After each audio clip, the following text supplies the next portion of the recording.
Hari ini kita belajar mengenai Daniel. Apa yang penting bagi kita dalam pelajaran mengenai Daniel ini, yaitu Daniel menetapkan hati. Daniel menetapkan hati untuk tidak menajiskan dirinya, supaya dia tetap kudus, tetap bersih di hadapan Tuhan. Dia mau hidup suci untuk menyenangkan Tuhan. Saudaraku, banyak persamaan antara Yusuf dan Daniel. Saya katakan tadi dua-dua mereka saudaraku ditawan pada waktu mereka masih muda. Satu ditawan ke Mesir, saudaraku, dijual sebagai budak belian, yaitu Yusuf. Tapi Daniel, saudaraku, ditawan oleh Raja Nebukadnezar dan dibawa ke Babel, saudaraku. Dua-dua, saudaraku, mendapat perlakuan yang tidak adil. Yusuf, saudaraku, difitnah sehingga dia masuk penjara. Tetapi dia sama sekali tidak mendendam, tidak marah, tidak sakit hati, saudaraku, sehingga Tuhan menyertai dia. Dan dia beroleh keluasan hati daripada kepala penjara itu. Dan itu dipakai Tuhan sebagai batu loncatan kepada dia, saudaraku, untuk sampai kepada panggilan Tuhan. Yaitu tempat yang berkuasa, tempat yang mulia. Yusuf demikian. Daniel pun demikian, saudaraku. Dia ditawan ke Babel, masih muda, tidak punya apa-apa, saudaraku. Dan dia juga, saudaraku, diperlakukan tidak adil. Pada waktu dia berdoa, dia ditangkap, saudaraku, dan dimasukkan dalam lubang singa. Tetapi dia tetap dalam perlindungan Tuhan, saudaraku. Nah, ada beberapa perkara lagi, saudaraku, di mana terdapat persamaan antara Yusuf dan Daniel. Yang paling menonjol yaitu mereka keduanya dapat menguasai dirinya, menetapkan hatinya untuk tidak berdosa. Bagaimanapun besarnya godaan datang kepadanya, dia tetap menolak dosa itu. Karena dia tahu dosa itu menduka citakan Tuhan. Dia, saya yakin, saudaraku, dia menolak dosa, menetapkan hati untuk tidak berdosa, bukan terutama takutnya akan akibat dosa itu, tetapi, saudaraku, karena dia tahu dosa itu sangat menduka citakan hati Tuhan. Jadi dia melihat dari segi Tuhan, bukan dari segi dirinya sendiri. Walaupun memang, saudaraku, orang yang berdosa itu selalu memperoleh akibatnya, saudaraku, tetapi saya yakin kedua orang hamba Tuhan ini, saudaraku, mau menyenangkan Tuhan. Itulah yang terutama mereka pikirkan dalam hidup mereka. Oleh sebab itu mereka menjaga diri mereka tetap suci. Tetap suci. Nah, akibatnya, saudaraku, keduanya dikarunia Tuhan dengan berkat yang luar biasa, dengan hikmat yang luar biasa. Hikmat, saudaraku, yang boleh menolong, saudaraku, Raja Mesir, Firaun pada waktu itu, saudaraku. Kemudian pada zaman Nebukadnezar, hikmat yang menolong Nebukadnezar, saudaraku. Karena mereka kedua punya hikmat dan punya pengertian dalam mengartikan mimpi. Baik, saudaraku, Yusuf, baik Daniel, saudaraku. Nah, saudaraku, dalam nama Yesus kita belajar mengenai karakter dalam beberapa minggu ini, saudaraku, supaya kita bertambah-tambah dewasa. Tidak cukup kita memiliki urapan saja, saudaraku. Sama sebagaimana Simpson, saudaraku, memiliki urapan, tetapi dia tidak memiliki karakter, yaitu buah Roh Kudus.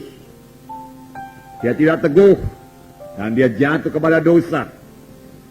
Dia tidak bisa berkata tidak kepada kehendak dagingnya. Dia mengiyakan saja kehendak dagingnya. Dia tidak teguh, saudaraku. Banyak anak-anak Tuhan gagal, saudaraku, dalam panggilannya, karena dia tidak teguh dalam menolak dosa, dalam menolak kehendak daging. Sedangkan firman Tuhan berkata, janganlah dosa itu berkuasa atas dirimu. Jangan turuti kehendaknya. Hendaklah kamu kudus karena aku kudus. Firman Tuhan berkata. Nah, saudaraku, Daniel pun demikian, saudaraku. Dia menolak dosa dengan tegas. Tidak mau menajiskan dirinya dengan makanan yang dipersembahkan raja, yang diberikan raja kepadanya. Walaupun, saudaraku, resikonya besar. Itu kerajaan yang sangat berkuasa pada waktu itu, saudaraku, terbesar, saudaraku. Menurut penglihatan yang diberikan kepada Nebukadnezar, itu kerajaan yang terbesar, saudaraku. Nah, sesudah itu kerajaan yang kurang mulia dia katakan, yaitu kerajaan Media Persia. Kemudian kerajaan yang kurang mulia lagi kerajaan Roma, dan seterusnya, saudaraku. Jadi setelah keputusan raja merupakan putusan yang mutlak, tidak bisa diganggu gugat lagi. Kalau sampai raja berkata bunuh, bunuhlah itu. Tetapi saudaraku, Daniel berani mengambil resiko hukuman mati, supaya dia tidak menajiskan dirinya. Karena kalau dia menajiskan dirinya, saudaraku, Tuhan akan berduka cita. Persekutuan dengan Tuhan akan terganggu, saudaraku. Dan tentu saja dia juga tidak sampai kepada panggilan Tuhan dalam hidupnya. Nah, mari kita membaca Daniel pasal 1 ayat 6 sampai 20. Banyak ayatnya ini. Daniel itu, saudaraku, sesudah Yehezkiel.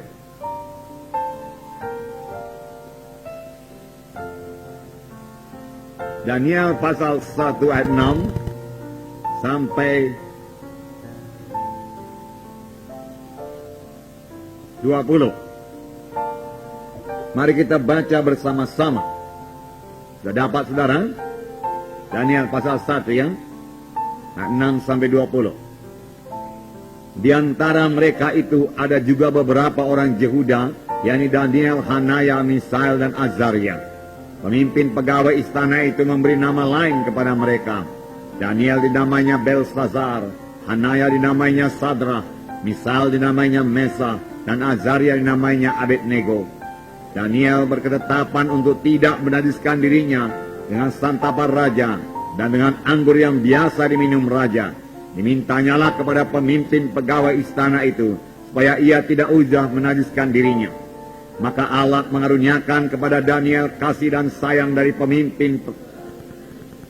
Tetapi berkatalah pemimpin pegawai istana itu kepada Daniel, "Aku takut kalau tuanku raja yang telah menetapkan makanan dan minumanmu berpendapat bahwa kamu kelihatan kurang sehat daripada orang-orang muda yang lain yang sebaya dengan kamu, sehingga karena kamu aku dianggap bersalah oleh raja." Kemudian berkatalah Daniel kepada pejenang yang telah diangkat oleh pemimpin pegawai istana untuk mengawasi Daniel, Hanaya, Misael, dan Azaria, "Adakanlah pencobaan dengan hamba-hambamu ini selama 10 hari. Biarlah kami diberikan sayur untuk dimakan dan air untuk diminum. Sesudah itu bandingkanlah perawakan kami dengan perawakan orang-orang muda yang makan dari santapan raja. Kemudian perlakukanlah hamba-hambamu ini sesuai dengan pendapatmu." Didengarkannyalah permintaan mereka itu. Lalu diadakanlah percobaan dengan mereka selama 10 hari. Setelah lewat 10 hari, ternyata perawakan mereka lebih baik dari mereka yang kelihatan lebih gemuk, daripada semua orang muda yang telah makan dari santapan raja. Kemudian pejenang itu selalu mengambil makanan mereka dan anggur yang harus mereka minum, lalu memberikan sayur kepada mereka. Kepada keempat orang muda itu, Allah memberikan pengetahuan dan kepandaian tentang berbagai-bagai tulisan dan hikmat. Dan Daniel juga mempunyai pengertian tentang berbagai-bagai penglihatan dan mimpi. Setelah lewat waktu yang ditetapkan raja, bahwa mereka sekalian harus dibawa menghadap, maka dibawalah mereka oleh pemimpin pegawai istana itu ke hadapan Nebukadnezar. Raja bercakap-cakap dengan mereka, dan di antara mereka sekalian itu tidak didapat yang setara dengan Daniel, Hanaya, Misael, dan Azaria. Maka bekerjalah mereka itu pada raja dalam tiap-tiap hal yang memerlukan kebijaksanaan dan pengertian yang ditanamkan raja kepada mereka. Didapatinya bahwa mereka 10 kali lebih cerdas daripada semua orang berilmu dan semua ahli jampi di seluruh kerajaannya. Wah, luar biasa. Saudara, Daniel, saudaraku, menetapkan hatinya, berketetapan hati untuk tidak menajiskan dirinya dengan makanan yang diberikan raja kepadanya, yaitu santapan raja dan air anggur yang biasa diminum oleh raja. Dimintanya kepada pegawai istana itu supaya ia tidak usah menajiskan dirinya. Nah, Sebab saudaraku, makanan dan minuman dalam kerajaan Babel, saudaraku, yang betul-betul kafir, saudaraku, sudah dipersembahkan lebih dahulu kepada berhala. Dan sebagai orang Yahudi, saudaraku, mereka tidak makan makanan yang dipersembahkan kepada berhala. Dan ini juga keputusan yang disampaikan saudaraku sidang di Yerusalem pada waktu terjadi perdebatan saudaraku mengenai orang kafir yang masuk menjadi Kristen, saudaraku. Mula-mula mereka berpikir, saudaraku, Kristenan, keselamatan hanya kepada orang Yahudi saja. Kemudian banyak orang-orang kafir, saudaraku, yang bukan Yahudi selamatkan Tuhan. Lalu, sebagian orang-orang Yahudi berpendapat bahwasanya mereka yang sudah selamat itu harus juga disunatkan menurut adat Musa. Kemudian mereka mengadakan sidang di Yerusalem. Lalu sidang di Yerusalem memutuskan 4 perkara. Tidak usah disunat, dia katakan, tetapi laranglah mereka itu makan darah, laranglah mereka itu makan binatang yang darahnya tertahan dalam makanan yang dipersembahkan kepada berhala, dan daripada perzinaan, dia katakan, percabulan. Jikalau kamu memelihara diri dari hal-hal ini, kamu berbuat baik. Sekianlah selamat, dia katakan. Ya, jadi saudaraku, Daniel juga sudah mempraktekannya, saudaraku. Dia berketetapan hati, teguh hatinya, kuat rohnya, saudaraku. Tidak bisa dibimbangkan, saudaraku. Dia tidak ragu-ragu, saudaraku, untuk mengatakan tidak kepada makanan yang serupa itu. Hanya soal makanan, saudaraku. Tetapi yang penting bagi Daniel, saudaraku, dia tetap mematuhi Tuhan, mematuhi firman Tuhan, saudara. Sebenarnya, saudaraku, sebagai seorang muda, apalagi sudah ditawan, saudara, dan hidupnya betul-betul berada dalam tangan raja, saudara, dia harus mematuhi raja. Ya. Apa kata raja dia harus patuhi? Karena risikonya adalah hukuman mati. Tetapi Daniel memiliki roh Tuhan yang membuat dia lain daripada yang lain, saudaraku. Yang membuat pikirannya tidak pikiran duniawi. Dia percayakan kuasa Tuhan. Dia percayakan mujizat Tuhan. Dan dia katakan, kami tidak akan makan makanan yang dipersembahkan pada berhala. Beri kepada kami sayur-sayuran saja. Tetapi pejabat makanan itu, saudaraku, ragu-ragu. Dia berkata, bagaimana nanti kalau didapati raja kamu kurang segar atau kamu kurus? Akulah yang mendapat salahnya. Boleh tentu aku nanti dihukum. Daniel memiliki iman. Amin, saudaraku. Dia tahu kalau dia berjalan pada jalan Tuhan, tidak menajiskan dirinya, dia pasti diberkati Tuhan. Lebih daripada orang yang menajiskan dirinya dengan anggur dan makanan raja, dengan makanan persembahkan pada berhala. Oleh sebab itu dengan tegas dia berkata kepada pejabat makanan itu, kamu beri percobaan kepada kami 10 hari, beri kepada kami sayur-sayuran aja. Dan sesudah 10 hari bandingkanlah kami dengan anak-anak muda yang lain yang makan dari makanan raja, dari ayapan raja. Sesudah itu kamu buatlah pertimbanganmu. Daniel betul-betul memiliki iman, saudaraku. Dia belum melihat, saudaraku, hal tersebut jadi. Tetapi dia mengetahui jalan Tuhan. Dia mengetahui firman Tuhan.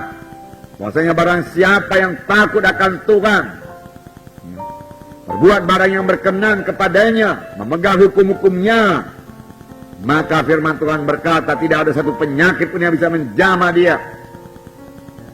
Maka Tuhan akan memberikan kesehatan, kekuatan yang baik pada dia. Dicoba 10 hari. Setelah tiba 10 hari, saudaraku, maka kelihatanlah bahwasanya Daniel, Sadrak, Mesakh, Abednego lebih segar. Mereka lebih kuat, mereka lebih gemuk daripada anak-anak muda yang lain yang minum anggur, saudaraku, yang berlajak-lajak, saudaraku, yang makan daripada makanan raja, saudaraku.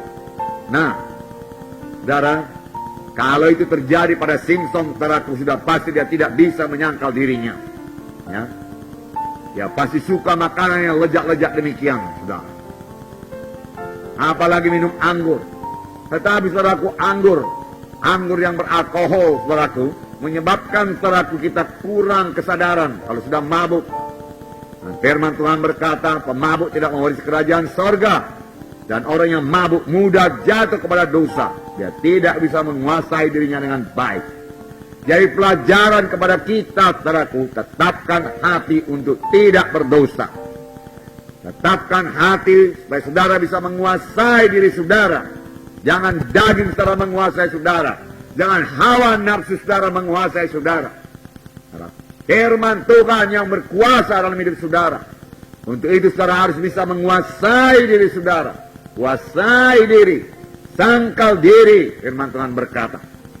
Dalam Roma dikatakan saudaraku. Dalam buku Roma 6 dikatakan. Supaya kita sampai semua kepada panggilan Tuhan, saudara. Memiliki karakter Kristus. Karena kita adalah pengantin Kristus. Pengantin Kristus. Kita ini, saudara. Saya bacakan Roma 6 ayat 12. Perhatikan perkataan jangan di sini. Ada berapa kali tuliskan jangan. Yang berarti jangan. Firman Tuhan ya dan amin. Kalau firman Tuhan berkata tidak, itu berarti tidak. Kalau firman Tuhan berarti jangan, saudaraku, ya, berarti jangan. Ya. Bukan boleh jadi, saudaraku. Tidak, jangan berarti jangan. Sebab itu hendaklah dosa jangan berkuasa lagi dalam tubuhmu yang fana. Supaya kamu jangan lagi menuruti keinginannya. Jadi jangan turuti keinginan dosa. Dosa jangan berkuasa. Tabiat lama jangan berkuasa. Kehendak daging itu saudaraku, ya, kebiasaan lama yang tidak berkenan kepada Tuhan, jangan pelihara lagi. Jangan dia berkuasa, jangan terikat lagi. Amin saudaraku. Ya. Karena mengikut Tuhan ini kita harus bertumbuh. Kita harus bertambah-tambah dewasa. Bertambah-tambah kuat dalam Tuhan. Firman Tuhan minggu yang lewat, biarlah yang kuat menanggung yang lemah. Bukan berarti yang lemah bisa terus-terusan lemah. Berarti tidak. Dia harus juga bertumbuh, bertambah-tambah kuat dalam Tuhan. Nah, kemudian ayat 13. Dan janganlah kamu menyerahkan anggota-anggota tubuhmu kepada dosa untuk dipakai sebagai senjata kelaliman. Tetapi serahkanlah dirimu kepada Allah sebagai orang-orang yang dahulu mati, tetapi sekarang beroleh hidup. Jangan kamu menyerahkan anggota-anggota tubuhmu kepada dosa. Jangan menjadi alat dosa. Mata kita tidak menjadi alat dosa. Telinga kita tidak menjadi alat dosa. Mulut kita tidak menjadi alat dosa. Tangan kaki kita tidak menjadi alat dosa. Amin, saudara. Ya. Tapi serahkanlah dirimu kepada Allah sebagai orang-orang yang dahulu mati dan sekarang hidup. Dan serahkanlah anggota-anggota tubuhmu kepada Allah untuk menjadi senjata-senjata kebenaran. Senjata-senjata yang berkuasa. Mulut saudara jadi senjata yang berkuasa. Nah, kalau ada anak-anak Tuhan yang lemah dan saudara bicara kepadanya, maka apa yang saudara ucapkan sebagai senjata yang mengalahkan kelemahannya itu, hingga dia menjadi segar, kuat lagi dalam Tuhan. Amin, saudara. Hingga dia disegarkan. Tiap kali saudara bicara dengan satu jiwa saudaraku, dia mendapat berkat. Itulah dia senjata kebenaran. Senjata kebenaran.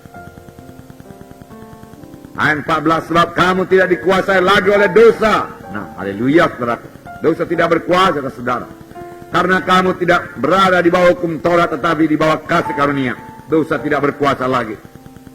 Saudara bisa melawan dosa. Saudara dengan tegas bisa berkata tidak kepada dosa. Tapi saudara mulailah dengan ketetapan hati. Tetapkan dalam hati saudara. Aku mesti menang. Aku tidak mau berdosa. Tidak bisa dosa berkuasa atasku. Kapan dosa datang aku berkata tidak. Sama sebagaimana Daniel, barat. Sama sebagaimana Yusuf, barat. Walau Yusuf digoda hari ke hari, dia tetap berkata tidak.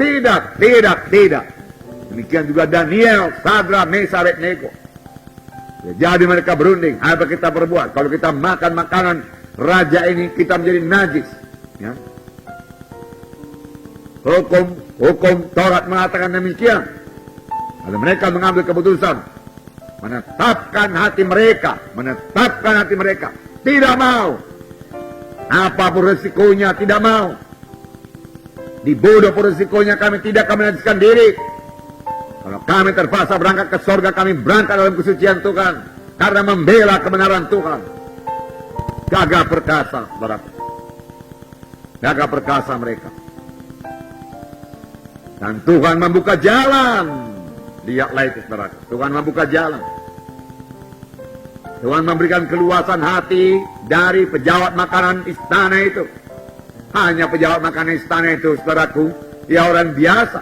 Dia berpikir pakai pikiran manusiawi. Bagaimana nanti orang ini kalau tidak makan makanan yang cukup, tidak makan daging, tidak berlajak-lajak, tidak minum anggur, nanti dia kurus lemah. Aku yang kena hukuman raja. Tapi Daniel memiliki iman.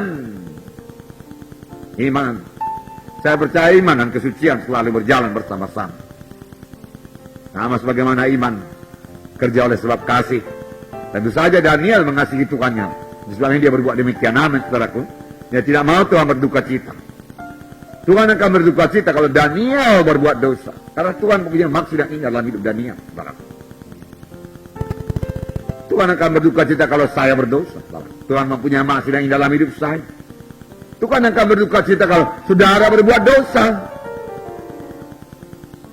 Karena panggilan Tuhan akan menjadi mandek-mandek dalam hidup saudara. Nah, dia mengasihi saudara, dia akan berduka cita. Nah, jadi saudaraku, jangan serahkan anggota tubuh kita menjadi alat dosa, tapi menjadi alat kebenaran. Karena kamu tidak dikuasai oleh dosa. Kamu bukan hamba dosa, dikatakan dalam ayat 17. Saya bacakan pada saudara. Dan 18. Tetapi syukurlah kepada Allah. Dahulu memang kamu hamba dosa. Dahulu.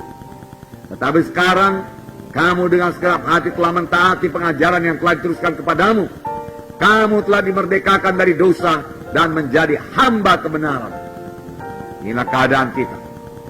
Hamba dosa, bagaimana hamba dosa? Budak dosa. Bagaimana seorang budak tidak bisa melawan? Kapan tuannya berkata buat dosa, dia buat dosa.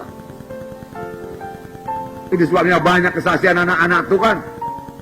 Dia berjanji mau berbuat baik, mau rajin, tidak mau berjudi lagi, tidak mau berbuat dosa lagi. Dalam tempo 2-3 hari jatuh lagi kepada dosa. Mengapa, saudaraku? Karena memang hamba dosa. Karena dia belum lahir baru. Dia perlu lahir baru. Kemudian dibaptiskan dalam nama Yesus. Kemudian sama sebagaimana Yesus bangkit daripada kematian oleh kemuliaan Bapa, dia boleh hidup dalam satu hidup yang baru, di mana dia tidak lagi sebagai hamba dosa, tapi sudah menjadi hamba kebenaran. Bebas berbuat kebenaran. Untuk itulah kita dipanggil Tuhan, supaya kita bawa kebenaran, supaya kita hidup benar, dan hidup kita mempermuliakan Tuhan. Amin, saudara. Nah, haleluya. Puji Tuhan, saudara. Jadi kamu telah dimerdekakan dari dosa dan telah menjadi hamba kebenaran. Hamba kebenaran. Nah, oleh sebab itu, saudaraku, tolaklah pencobaan. Tolak pencobaan. Tidak ada kita ini, saudaraku, yang bebas daripada pencobaan, yang luput daripada pencobaan. Saudaraku, Tuhan sendiri, saudaraku, dicobai. Kalau iblis mencobai Tuhan Yesus, saudaraku, dia juga mencobai kita. Ya. Dalam Matius 4, saudaraku, saya terangkan saja kepada saudara. Ya. Pertama, iblis berkata kepada Tuhan Yesus, jika engkau anak Allah,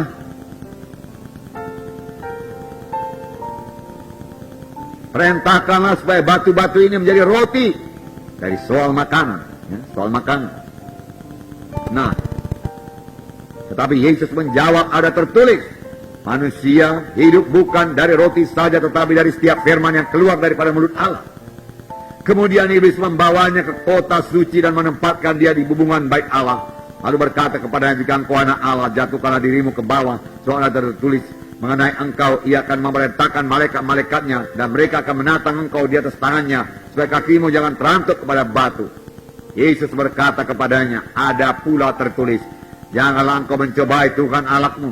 Dan iblis membawanya pula ke atas gunung yang sangat tinggi, dan memperlihatkan kepadanya semua kerajaan dunia dengan kemegahannya, dan berkata kepadanya, semua ini akan kuberikan kepadamu jika kau sujud menyembah aku.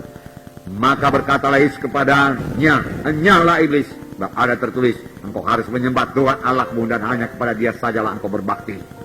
Lalu iblis meninggalkan dia, dan lihatlah malaikat-malaikat datang melayani Tuhan itu. Saudara, jangan menyerah kepada pencobaan. Lawan pencobaan. Berkata tidak kepada pencobaan. Saudara, tidak ada kompromi di dalam Tuhan. Kompromi berarti kalah. Kompromi berkata iya pada pencobaan. Nah, setan, saudaraku, mencobai dengan bermacam-macam cara. Hampir-hampir seperti dia mencobai Yesus. Saudara, melalui nafsu makan. Saudaraku, kelihatannya soal sepele, saudaraku, tetapi itu tidak sepele, saudaraku. Mana makanan? Dia telah mencobai Yesus, saudaraku, dari makanan. Tapi tahukah saudara bahwasanya manusia pertama jatuh karena soal makanan, saudaraku? Makan buah batang kayu itu. Ketika dilihat oleh Hawa, buah batang kayu itu enak, menarik. Diambilnya, dimakannya. Dia melanggar firman Tuhan.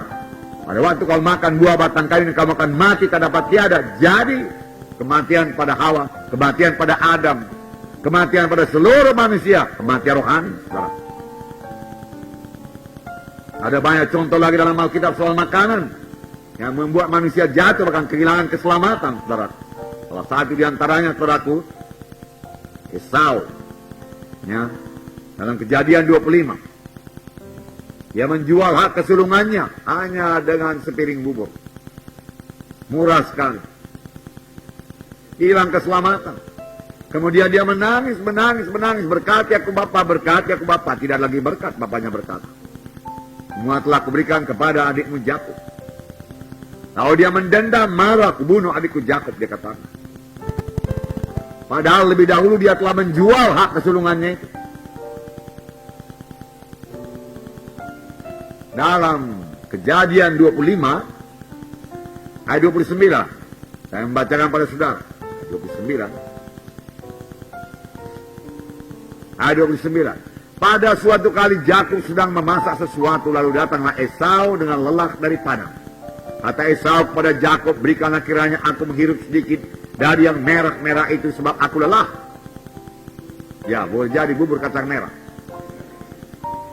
Itulah sebabnya namanya disebut Edom. Tetapi kata Yakub, juallah dahulu kepada aku hak kesulunganmu. Ya, Yakub ini cerdik juga.